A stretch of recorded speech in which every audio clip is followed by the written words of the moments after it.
The Missing Room. The Missing Room. In the late 1990s, a woman named Claire moved into an old apartment building in Chicago. The building had been constructed in the early 1900s, and while it had been renovated several times, its age was evident in the creaky floors and outdated fixtures.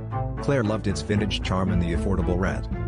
One day, while chatting with her elderly neighbor, Mrs. Langley, Claire learned something unsettling. The building originally had 14 apartments, but now there were only 13. One of the apartments, Unit 7, had been sealed off decades ago. When Claire asked why, Mrs. Langley simply said, "It's better that way." Curiosity knotted Claire. She started asking other tenants about Unit 7. Most shrugged her off, but a younger tenant mentioned hearing strange noises coming from the wall where the unit supposedly was, scratching, faint whispers, even the sound of furniture being dragged. Determined to find out more, Claire visited the city archives. She discovered that in 1952, a man named Harold Grayson lived in Unit 7.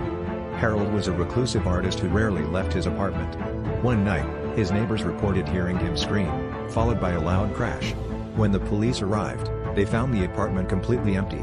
No furniture, no art supplies, and no Harold. The windows were locked from the inside, and there was no sign of forced entry.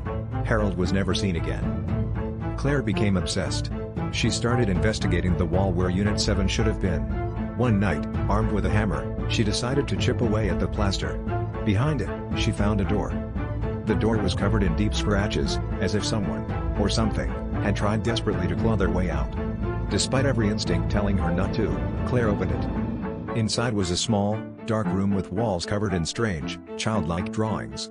Stick figures with distorted faces surrounded a central figure, a tall, shadowy shape with unnaturally long arms.